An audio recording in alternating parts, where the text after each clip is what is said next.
Hey, what's up? Hello, everyone. Welcome to Fantasy Filmball, the show where we turn movies into sports and sports into something we don't talk about here. My name's Matt. My name is Dyl, and we're back here again with another predictions. We may only be in July, but we're already getting news about TIFF, rumors of Venice. The season's quickly approaching. Because the season's approaching, it means we're getting a lot of new trailers. So we have some good indications now of where things stand. It feels like even a week ago, we were like, God, where are all the trailers? And they've just been hitting one after another after another. That's sort of why we decided to do our tech predictions, our below the line predictions, because until now, we haven't really had a good sense of what most of these movies look like. And of course, there's still a lot of unknowns, but we're getting more information. I feel like we're pretty safe to dive into below the line. We'll mostly touch on the stuff that we know at this point, or that we at least have seen something from. So first up, let's talk cinematography. Right now, my winner is Frankenstein, and I'm really curious what you think about that. I know you were less hot on the trailer than I was. For me, this movie just looks so sensually gorgeous in the design elements and the way it's shot. Seeing as Dan Laustsen has been nominated for both Nightmare Alley and The Shape of Water with Del Toro, maybe this is his time. He's had such a great career over the past decade. Perhaps we finally award him at this point for a movie that looks pretty gorgeous. Yeah, I would entirely agree that Frankenstein at this moment is the number one movie in the race because we just got a trailer for Begonia like you talked about. Robbie Ryan is someone that we've seen his work in the past. He hasn't been able to eclipse to a victory yet. Poor Things, maybe in another world, would have won cinematography. Begonia, I was really interested to see what he would do, and it looks good. It just doesn't look like winner material. Of what we have seen so far, Frankenstein shouts the most winner to me because Wicked for Good does look like an improvement for most people out there. I know that we both weren't as negative on the first film's cinematography, but most people here are like, hey, it looks better. But still, I feel like there may be some reservations for giving it the win there. And Sinners is something I know a lot of people will be predicting. And for me, I need to see how the industry is really going to react to that movie because it's one where we'll talk about this all throughout this episode where Sinners could be this Everything Everywhere Oppenheimer type movie that gets 12, 13, 14 nominations, or it can be like the typical Q1 movies that do get in the Best Picture where it is some key categories, but it's not that deep. And cinematography is one where I feel like it could be win competitive, or it could miss the nomination entirely. To talk about all of those points, Begonia, seeing the trailer, I think it looks like a great movie. I was really surprised at how much it looks like a classic Yorgos movie. This doesn't look like The Favorite. It doesn't look like Poor Things. This looks much closer to The Lobster, Killing of a Sacred Deer, at least in terms of the filmmaking. The writing looks more Favorite, Poor Things, but the way it's shot isn't giving me the sense of how The Favorite and Poor Things were such visual film. They were so big and maximalist. And Begonia feels so much more like Killing of the Sacred Deer, which is a gorgeous looking movie, but it's a gorgeous looking movie that's stripped of all color. It's stripped of all visual flourish. It's got the wide angle lens, some cool stylistic choices, but it's not one that grabs you in the same way. And that's what I was kind of feeling from this trailer. So I actually moved that out of my top 5. Now, in terms of Wicked for Good, I agree with you. This looks much more promising to me. It feels like John M. Chu listened to the feedback given on the first film, which was, why is it so desaturated for a story set in Oz? It looks like they went back into the color grade, back into the visual effects, made things a little bit more vibrant, a little bit more full of life. And if that is the case, I think Wicked for Good has a really good angle to get into the cinematography category. The problem with the first film was not at all the composition of the shots. It was the lighting and the color grade. So if you fix those problems, I feel like this has a pretty good shot of getting in.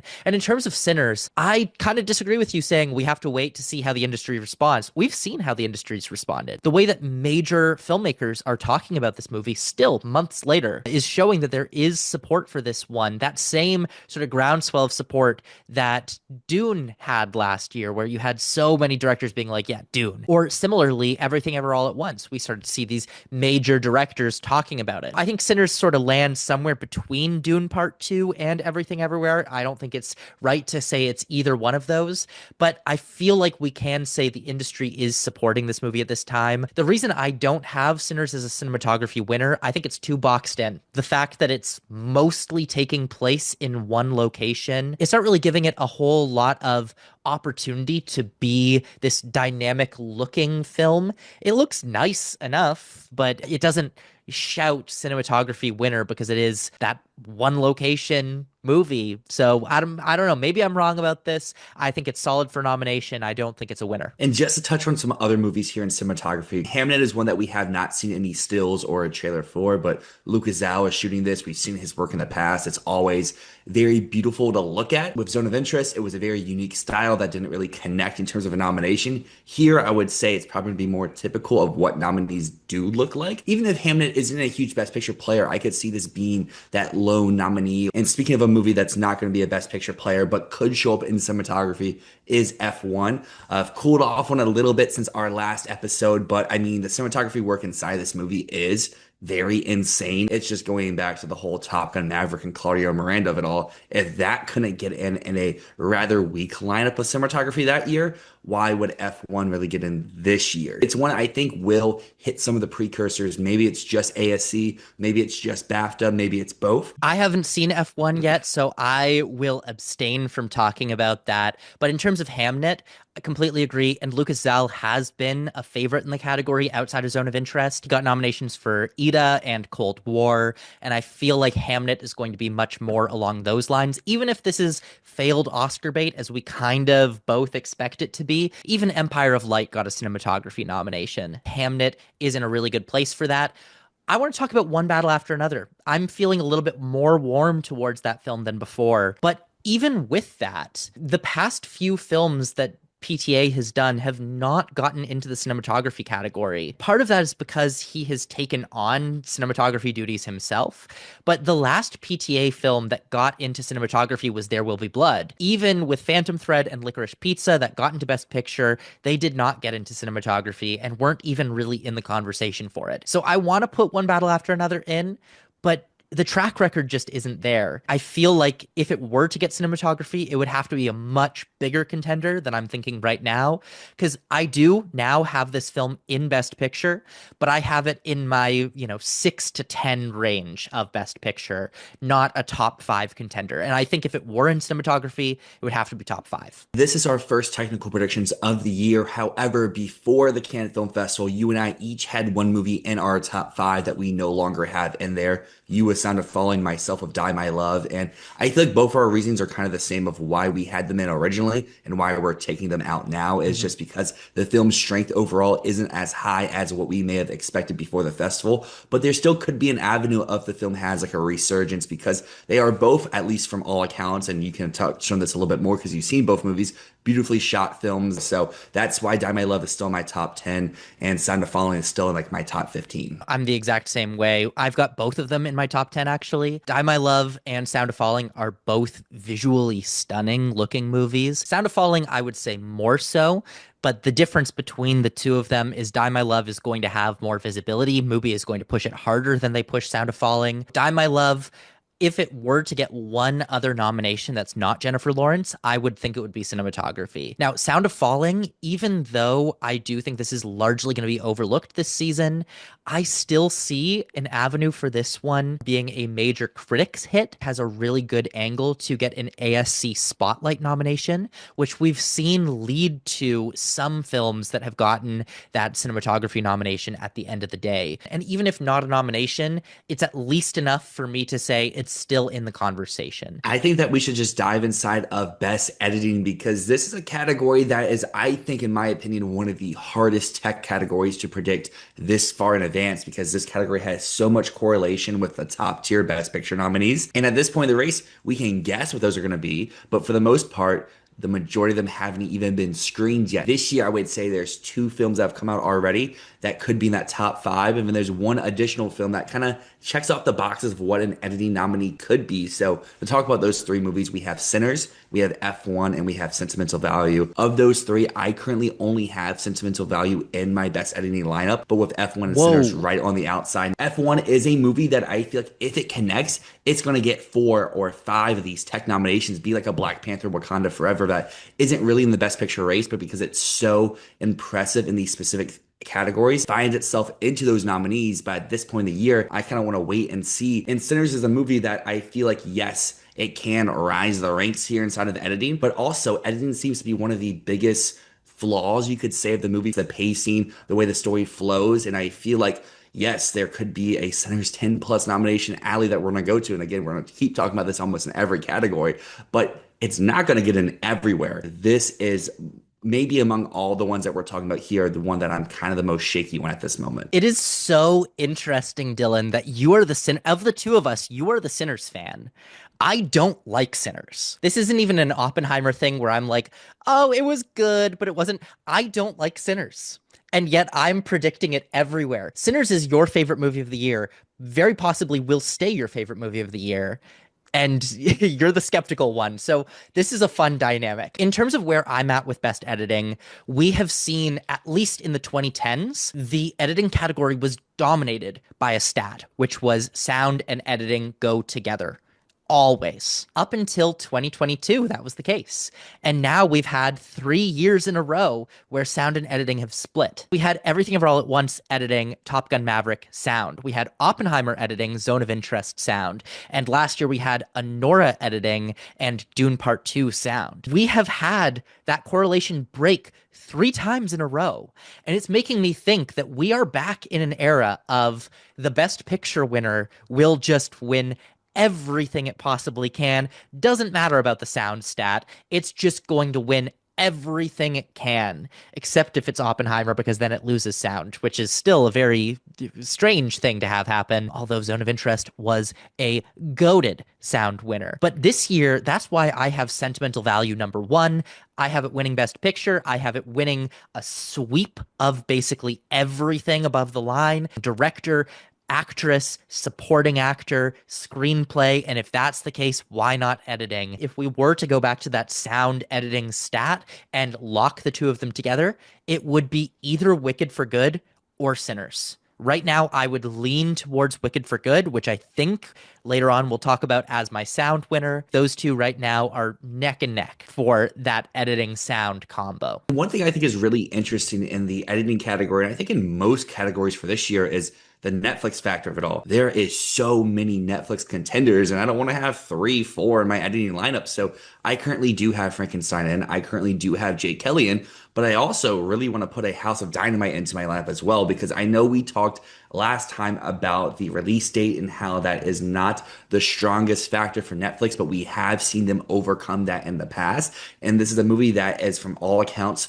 a thriller shot in real time, 90 or 120 minutes long, that plays out over the course of that actual runtime. One thing that we have seen over the last few years is at least one film directed by a woman has been a mainstay in the Best Picture category. And this year, at least looking at both of our lineups currently, I don't believe either of us have a film by a woman in our lineup. And looking at the possible contenders, there's Hamnet, there's a House of Dynamite, and I Hedda? don't and Hedda. I know that isn't a concrete set that has to happen every year, but like of the potential candidates, at least at this moment, a House of Dynamite seems like it could be that representation this year, especially with what Catherine Bigelow has done throughout her career. I feel like a lot of people aren't as high on this as they should be. Like, I feel like this should be a top 15 movie for most people. I completely disagree with you. Someone pointed out the other day that since Netflix has been in the Best Picture race, let's say 2018, Netflix has been very clear early on what their contenders are. All of those years where from a distance you look and you go, oh, those are the ones that they're pushing. Oh, they want The Irishman and Marriage Story in. Oh, they want Mank and Trial of Chicago 7. The only time that a film from a distance has been like a top dog for Netflix and not made it in is Bardo. And the only time a film has not been widely expected for Netflix and has made it in is All Quiet on the Western Front. Every other Netflix contender has been telegraphed 10 months out. This year, it is so clear that Frankenstein and Jay Kelly are the ones to watch. Those are the ones that they are prioritizing. They've got their special release dates. And outside of that, I mean, House of Dynamite didn't even have a title until like a week ago. If they really knew that this was a contender, we would have had that information. But I will give you that of its possible nominations, editing is probably the most likely that it could get. It is a tense, real time thriller, but still, even having said that, I've got it all the way down at number 18 in my editing lineup. There could be an angle where we look back at the end of the year being like, well, we all thought it was Frankenstein and Jay Kelly, but it ended up being two completely different movies just because of how deep But their slate is. when And I has think that it, happened for Netflix? I When know has that happened? the year where Don't Look Up was the second option. I feel like maybe I'm misremembering. I feel like more people were on the Tick Tick Boom wave, at least at the beginning of the season. I The way I remember. remember Don't Look Up was that seemed like their number one contender until the Fall Fests when Power of the Dog became the big dog. And those two were always one and two, and Tick Tick Boom was number three. Similarly with 2020, Ma Rainey's Black Bottom was a presumed contender, but it was always number three to Trial and Mank. Last year, I think, is the best example where we came into the year going, what do they have? I guess it's the piano lesson. And the piano lesson ended up being nothing at the end of the day. But it was very clear that piano lesson was not their priority when they bought Emilia Perez.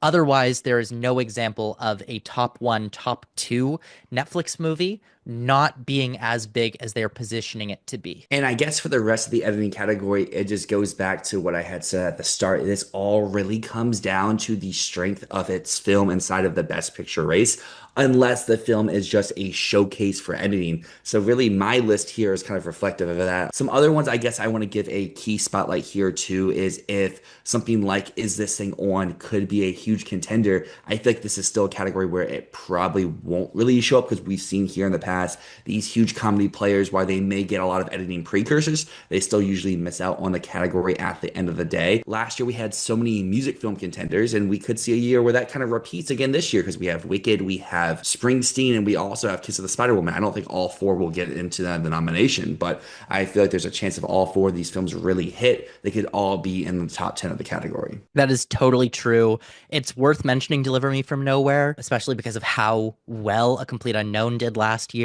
The last thing I want to mention is One Battle After Another, because again, I want to fit this in my top five. I do, but I, at the same time, don't feel like this is the strongest in the Best Picture race. But then again, it's an action movie, so I want to put it in. I just currently don't have the room for it. Let's now hop over to a category that we have like nothing for at this moment, which is Best Original Score, because outside the movies that have been released, we don't really know what the music's going to sound like for a lot of these films outside of what the composers have done in the past. I know that you have a certain movie at number one that we both have seen. I had that movie at number two. I'm still riding with Begonia in this category because if I feel like Begonia is going to be this huge Oscar player, I feel like this could be an avenue for Justin Frendrix to really get the acclaim that he got last time around for Poor Things that will continue to be built upon here. I mean, my biggest hindrance against Sinners is the same reason why I was slow getting on Oppenheimer before is Ludwig just won, not just once, but now he's won twice. Are they going to give it to him three times? Because the only missteps in his recent filmography are he didn't get nominated for Wakanda Forever because he won for Black Panther,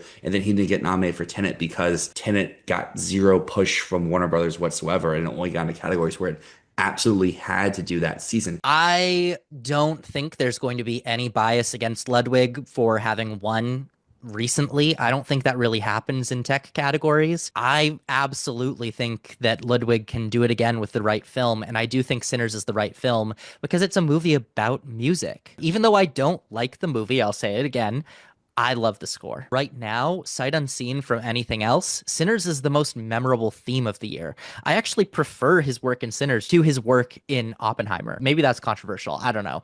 But I would love to see Jerskin Fendrix win. I thought that Poor Things should have beat Oppenheimer in 2023. I can't predict it without having heard at least a theme from it. The trailer for Begonia didn't have any music that sounded like Jerskin Fendrix. And if it did, it wasn't memorable enough for me to be like, ooh, maybe. So right now, Begonia is a solid second, but that's entirely based on my opinion of Poor Things, not based on what I think he's going to do with Begonia. I'd also like to mention Johnny Greenwood, One Battle After Another.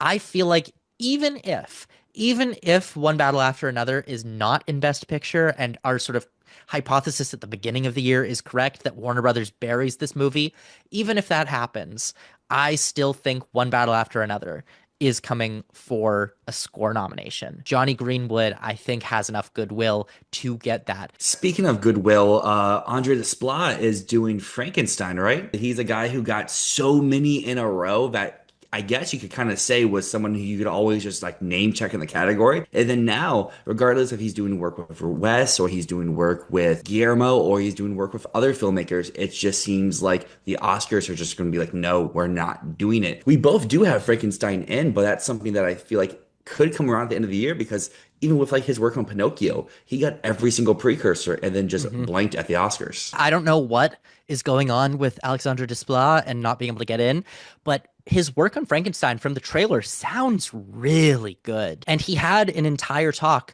at the Cannes Film Festival just hyping up Frankenstein, talking about scoring it as a romance rather than scoring it as a horror movie. I feel like Frankenstein could hit big in terms of the score. The only reason I have it at number 5 and not at number 3 or 2 in the category is that Desplat does have such a terrible track record within the past 10 years or so. He really went from being the golden boy to being the, oh, we're not going to nominate him again boy. And it just happened in a blink of an eye. I guess the last thing I really want to talk about with Best Original Score is I do have Sentimental Value in, and that was partially based off of your reaction, some other people's reaction at Cannes being so overwhelmingly positive about the movie at large, as well as saying the score was an additional highlight. So I think it's really interesting that you currently have on the outside looking in, and that's kind of making me second guess this projection for this nomination. So the score is very strong, but it's not very memorable. Like,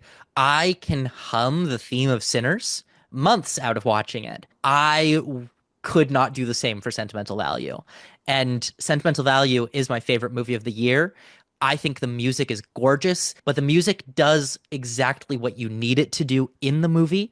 It's not music that is really resonating outside of the movie, at least not having an ability to go back and listen to it. And sometimes Okay. those movies get nominations, like American Fiction is a great example of that. That's a score that works perfectly within the movie, but it's not one that feels very memorable or hummable outside of the context of the movie. But within a year like that, it fits in perfectly to the nominations. And so for me, I have Sentimental Value at my number 8. It's sort of hanging around the outside. And what that depends on is some of these bigger composers above it. Jerskin Fendrix, Johnny Greenwood, Daniel Lopatin, Alexandre Desplat, Trent Reznor, Atticus Ross, Ludwig Göransson. It depends on some of those guys not making the most memorable themes. And then, in that case, it can kind of sneak in on the strength of the movie and how resonant the score is within the movie. That makes a lot of sense. And that kind of reinforces what I was thinking about before, because, like you did say, American Fiction is a prime example of that. I would even say something like The Fablemans in 2022 kind Totally. of checks that marks off as well. And But even that is going also back John another year, Williams. every so often, it seems like there is a film that is inside the Best Picture race because it's so strong, it gets that additional score nomination. I'll keep it here for now, but I definitely see what you're saying, where some of these other more I would say well-known composers make iconic work. They could kind of rise up the ranks. Maybe that's with After the Hunt with Reznor and Ross. I guess my last plug for a House of Dynamite in this episode will be is, I mean, Volker is doing the score here. He's someone who this branch has adored with his last two films. And I see a lot of people have him up in their like top 5 or top 10 for Ballad of a Small Player.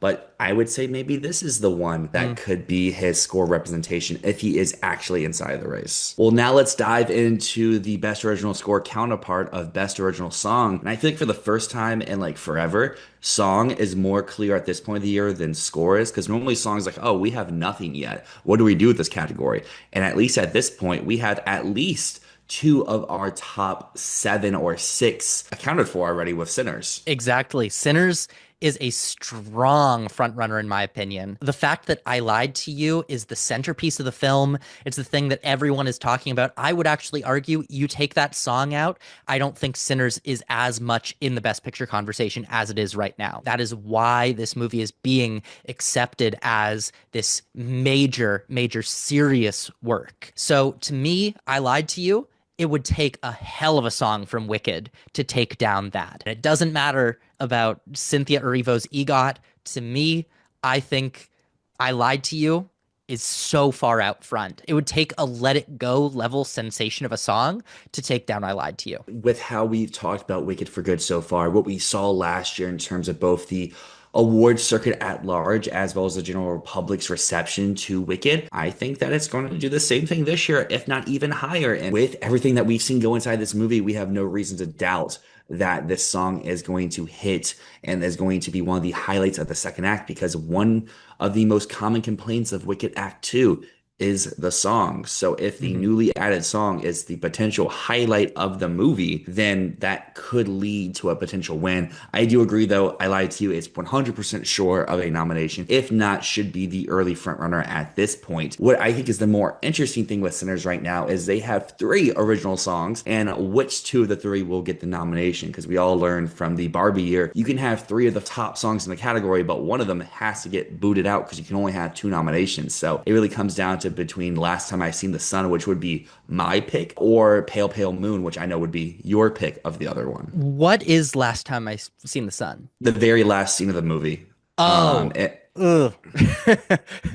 Maybe that's unpopular, but for me, Pale Pale Moon, you got Brittany Howard, man. Alabama shakes. So to me, I've got two nominations for Sinners. It's I Lied to You. It's Pale Pale Moon. Pale Pale Moon might not be as memorable within the movie. It's not placed in as memorable a spot, but I think outside of the movie, that song's a banger. 100% agree. I think Pale Pale Moon is more of my jam outside of the film, but I feel like Last Time I Seen the Sun hits more inside. And it goes down to this whole conversation of how do people vote. The reason why I had them both out this moment is I don't really know what to remove from my top five because these feel good, at least without knowing more context yet. Yes, I do have two songs from Wicked for Good. I have a Diane Warren representation, which until further notice, you kind of have to have inside your category. And then number five is a song I haven't heard yet, but from when you first described it, I was like, yeah, that makes exact sense for what this category typically does with their fifth slot. You know what's hilarious, Dylan? You Let's and hear. I are the only two people on Awards Expert predicting this song. So, just to break down Salt Then Sour Then Sweet from Come See Me in the Good Light, this is going to sound completely out of left field for people, so just hang on. I promise this has the pedigree to get a nomination. Come See Me in the Good Light was a Sundance documentary this year. It won the top audience prize in the entire festival, which is what Navalny won. It's what Summer of Soul won. Come See Me in the Good Light is a documentary about a poet. I think Andrea Gibbons is the name of the poet. This follows her year after being diagnosed with uncurable terminal cancer. Also, should mention Apple TV Plus is releasing this in the fall. Salt Then Sour Then Sweet is a collaboration between Andrea Gibbons, who is the poet that the film's about. She does the lyrics of it, collaborating with Sarah Bareilles and Brandi Carlile as the two songwriters behind it. Often, this is a category where we can see an overlap between if you are a Grammys darling, you can be an Oscar darling in the song category. Brandi Carlile, Sarah Bareilles, that is a powerhouse duo, and the song is beautiful. To me, it just makes a lot of sense right now, especially when we're early in the year. We don't know a lot of the contenders. Yeah, of course I'm going to put in the Brandi Carlile, Sarah Bareilles song. And I guess just looking throughout the rest of this category, we don't really know that much about other things. Like you can see our list. We mentioned some movies that had songs either in their last installment or films that feel like they will have original music. The only other one I really want to shout out here is I don't think this is going to get a nomination, but I feel like this is going to be pretty assured for a short list is going to be the track from Materialist because what we see year after year is very critically acclaimed films that do have an original song make the short list but have no real shot for a nomination. I would love to see Japanese Breakfast get a nomination. I don't think she will. F1 is going to get at least one shortlist, probably two shortlists. It's kind of silly to think of Tate McRae being there, but it's See, I totally don't think possible. that's the song that would be pushed. The thing with F1 is like none of the songs I think are very integral to the scenes they are a part of. To me, Bad as I Used to Be, the Chris Stapleton song, is the banger of the album. So that's one of the reasons why I have it here. And then Messy is the song that's in the trailer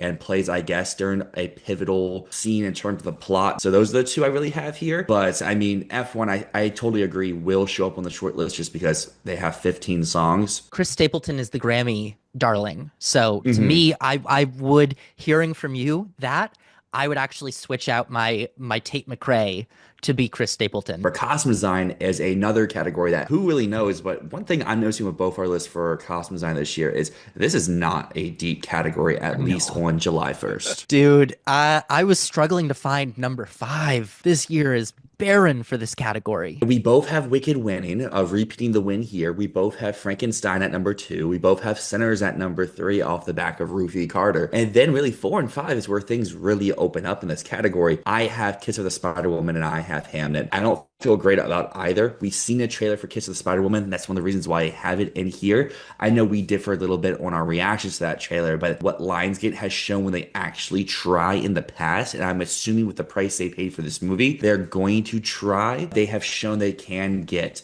nominations even when the films aren't these huge massive players, but we haven't seen them try since before COVID. Maybe Kiss of the Spider Woman isn't really an Oscar player whatsoever, but if it is, costumes, maybe even more so than Jennifer Lopez, is the category where I feel very strong about it. I just had to look up who is the costume designer of One Battle After Another. It's Colleen Atwood, who is a regular in the category. I'm going to put One Battle After Another in my top five. Even though it is a contemporary film, I feel like there's enough flashiness to it. And that's kind of where I'm hoping Marty Supreme also lands, that it's flashy. But that is a period film, so I feel like that also has a bit of a leg up. Hamnet, I had in my top five. Again, just swapped it out for One Battle After Another. I just kind of think it might be a little too gritty, a little bit too grimy. It makes me think of Ammonite, which everyone just assumed Ammonite was going to be a huge costume contender because it was a period film. And Hamnet, I think, is going to be similarly gritty to Ammonite, similarly not pleasing in terms of the costumes. I could also totally see Ann Lee make it in. This is one that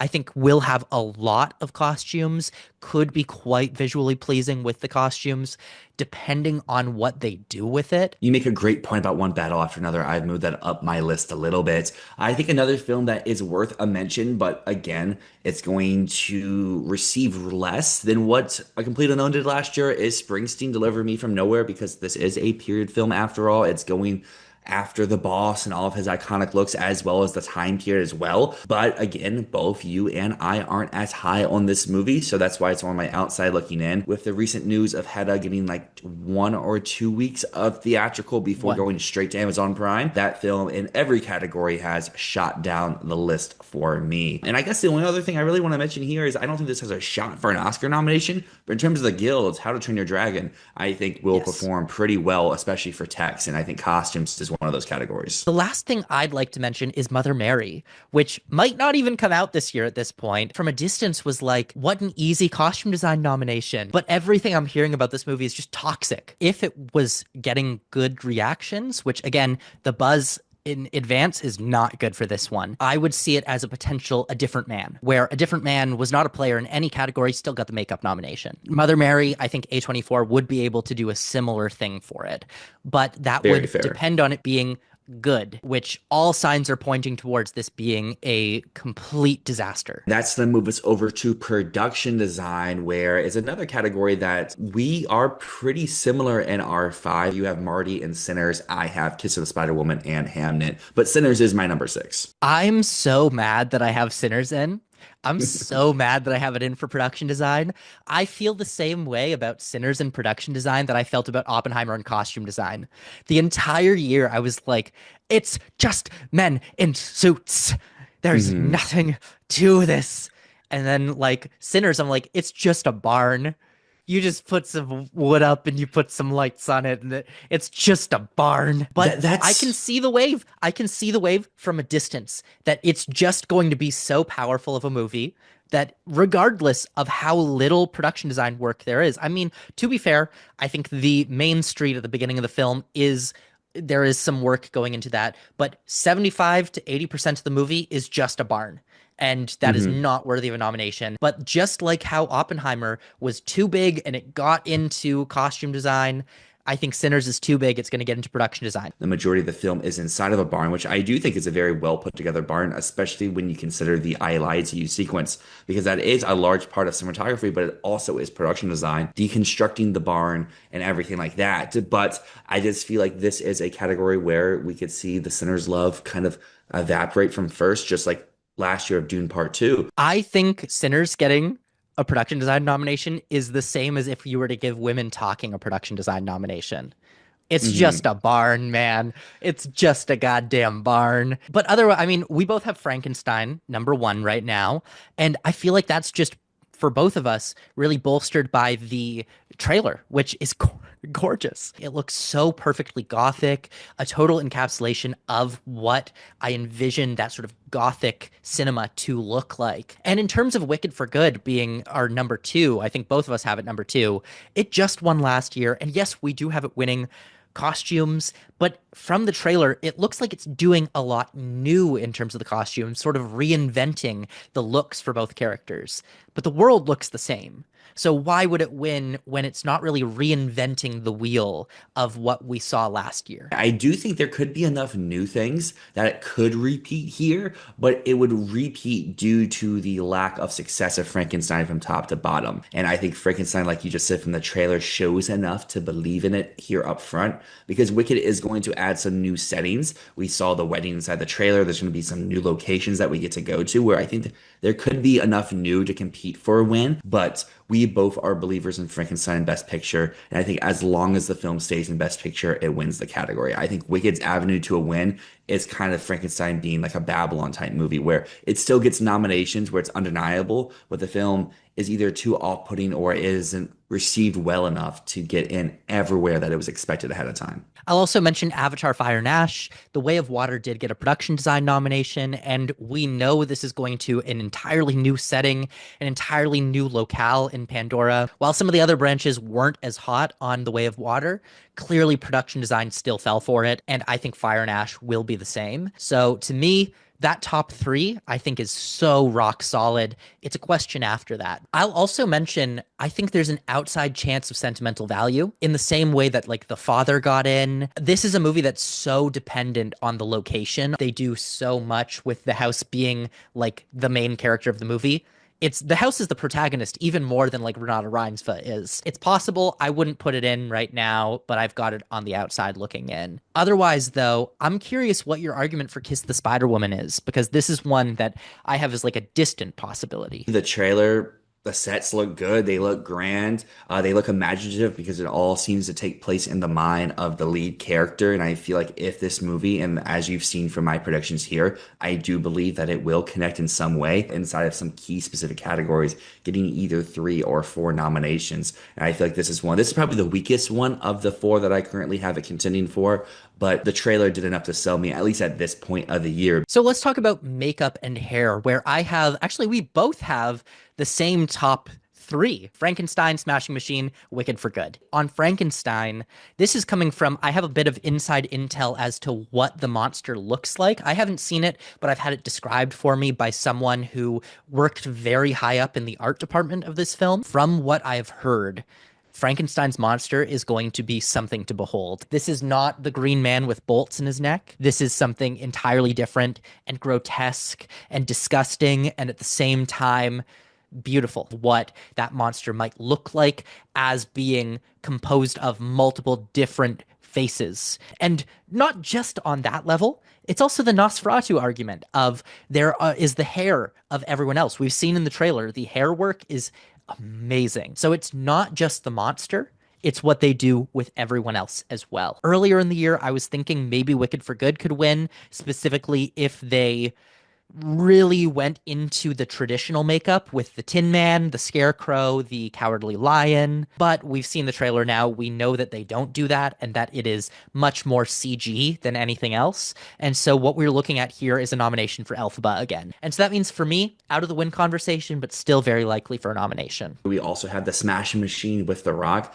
You've seen a trailer, you've seen his face at first glance. A lot of people are going to be like, that's not The Rock. And then as the trailer goes on, you more and more get accustomed to it. I think even if this film gets it nowhere else, this is a pretty secure nomination, at least for July. 28 Years Later is a very interesting one to me because this is a nomination I haven't really been receptive to. I just saw the film last week and it is great work. I never had doubt in it being great work. This is just not what this branch ever goes for. It's just the reason why I have it in is I don't know what else to put And I really only feel good about three movies, and everything else is kind of just like, what do we do with this? Because Christie, we don't know for sure if it's coming out this year, and even if it does, is that enough? Just Sydney Sweeney and the boxing makeup, but we already kind of have that with the Smashing Machine. Springsteen delivered Me from Nowhere last year. Complete Unknown didn't even get this nomination, at least from the trailer. They're not doing much to Jeremy Allen White. Sinners, I don't really know what makeup you can really point to outside of like two scenes at the end, and the hair work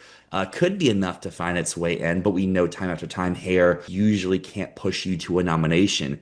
And then we have things like Hamnet, Hedda, Begonia, and Lee. Don't really know what to do there. Wolfman and Alpha are two films that no one seems to really care for, even if the makeup work inside them could be pretty positive. In terms of the Smashing Machine, I actually see an angle.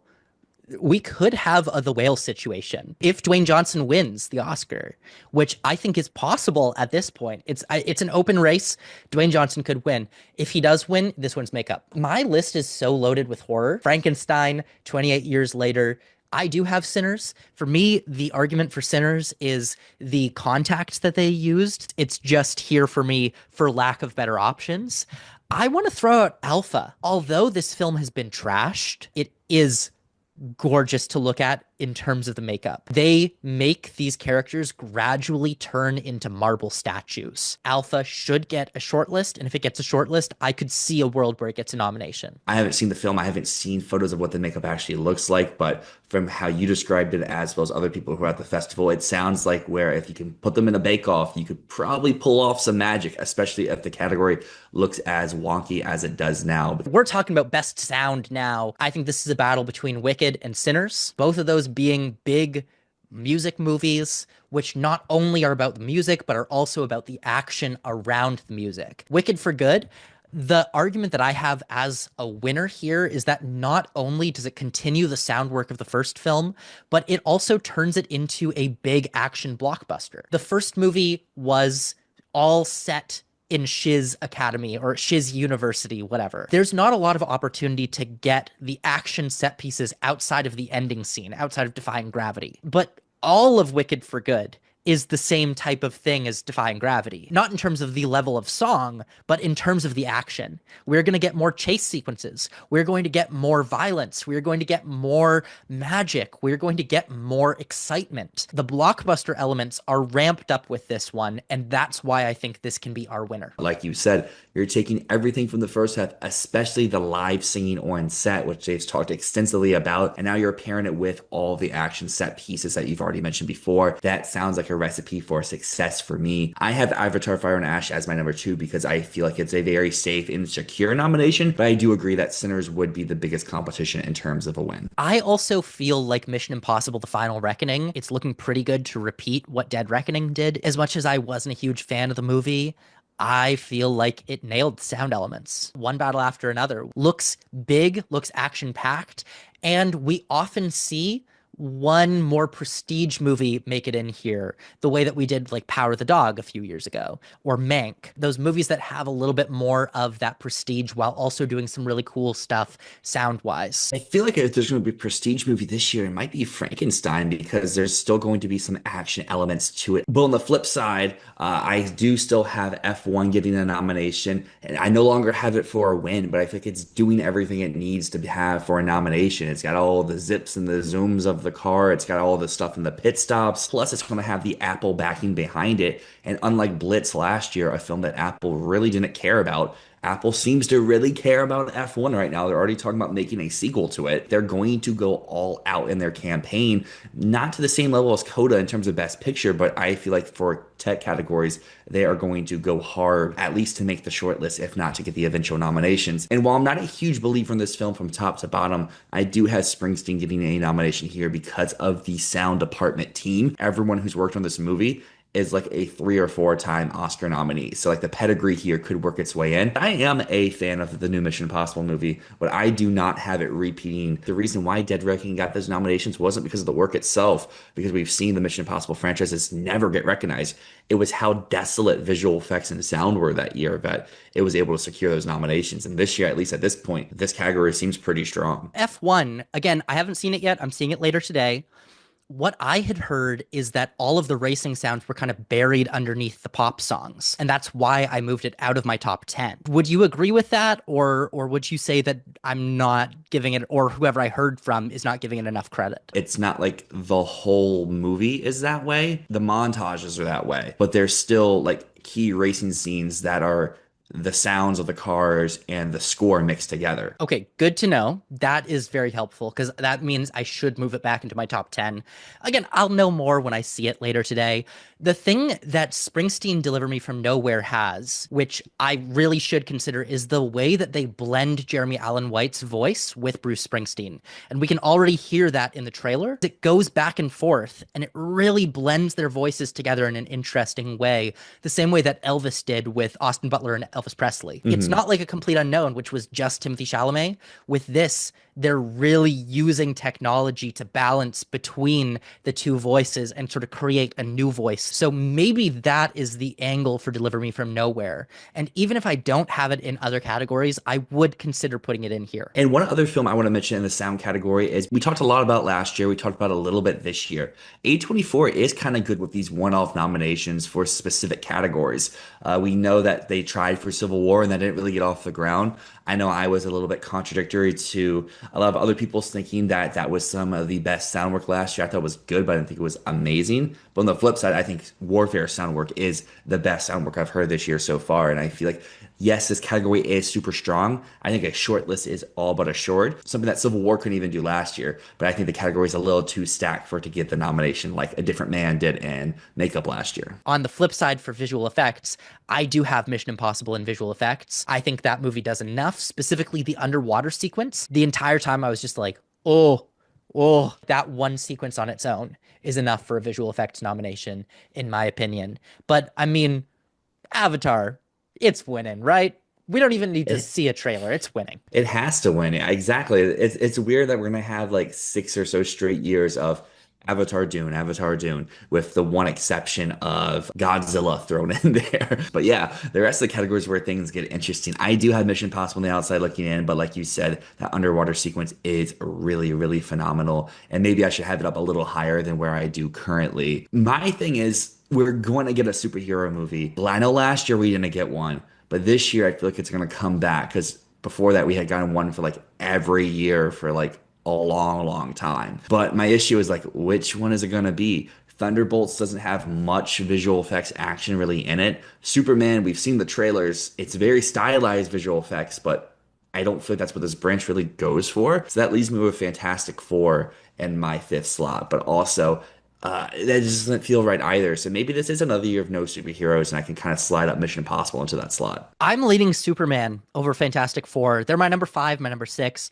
Fantastic Four, the trailers have not impressed me in terms of the visual effects. Superman, while I don't like the look of it, at least it's doing something different. I also have Tron Ares in. That's not a superhero movie, but just to segue to a different film. That trailer is insanely visually impressive. I guess the reason why I have Fantastic Four in currently is because two of the four leads are basically visual effects in their entirety. The Thing is literally a giant VFX character, and then Johnny lights up and fire a bunch. So like those, that's kind of why I have it getting the edge because it's more up front and center. But I mean, Superman, like you did say, it's more styled. It has a more unique look to it. I think Tron could be a very good parallel to The Creator, a film that wasn't really beloved much by anyone, a film that lost a lot of money at the box office, but it was so technically impressive in specific places, it still gets recognized. My issue here is The Creator, I think, was still a flop, but still, I think, got close to breaking even. I think Tron is going to be like Haunted Mansion and be a mega money loser for Disney, where Disney won't Mm. really care about it going forward. But the work does look really great in the trailer, so I think we'll have to kind of wait and see on that front. A film I've mentioned numerous times of being like, oh, shortlist good, guild's good, but no nomination. I do have How to Train Your Dragon in the nomination here. I feel like the work on the dragons themselves are very well, as well as the set extensions is something that we know this category really loves year after year. There's at least one film that the majority of his visual effect work is the extensions of the sets and the backgrounds and everything. And I feel like this film could place itself here, but it could be one of those things where it's just like short list is good enough and they go elsewhere. And I guess to round out visual effects here, I do have F1 getting in. Maybe that is too much of me liking this movie and having it overperform with nominations, but I think there is a good amount of visual effects work in terms of there's some crashes, some fires, where if this film does get the Apple campaign I'm expecting behind it, I think this is a category that can kind of place itself nicely in, especially if it is a mainstay in like sound all season. One other visual effects thing I would like to mention is Predator Badlands. This is not a film Mhm. I'm expecting to get the nominee, but I think it's going to be one where at the end of the day, it's going to be like in everyone's top 6 or 7. I think it's going to get the short list. And it'll be like Romulus last year, where like it's going to be at the very last minute of a will it or won't it type nominee. Now, last thing I'll say on visual effects, Sinners, finally, I don't have it in something. A visual effects nomination. If it were to, that would be ridiculous. I I mean, think you're even safe. Oppenheimer didn't get it. This is a category where I don't think Sinners will end up making the short list because in terms of visual effects outside of potential set extension shots, really it's the final scene of the movie and that's it. Still love the movie though. It would be so egregious. It would be so... Please don't do it. But that's going to bring us very close to the end of our episode. Next week, I think we're either going to be doing above the line director, screenplay, casting next week, or it's going to be documentary, international, and animation. So we will have more predictions coming very soon. So stay tuned. As always, let us know where you agree or disagree down below because I know both Matt and myself have some pretty out there predictions as well as some very controversial stuff that we're leaving on the chopping block. So let us know where you differ. Consider subscribing to stay up to date with all of our future predictions, reviews, festival coverage because Cannes is behind us, but we still have some mega festivals in the future. And we are quickly approaching Oscar season, Fantasy Filmball season. If you want to be a part of the game, if you like fantasy sports, or I'm assuming if you're here and you've made it over an hour inside this video, you like the Oscars and you want to play a game about the Oscars, join our Discord. The link's down below. The sign up sheet for joining a league is either live today or live sometime later this week. But until next time, my name's Dylan. And my name's Matt, and this has been Fantasy Filmball.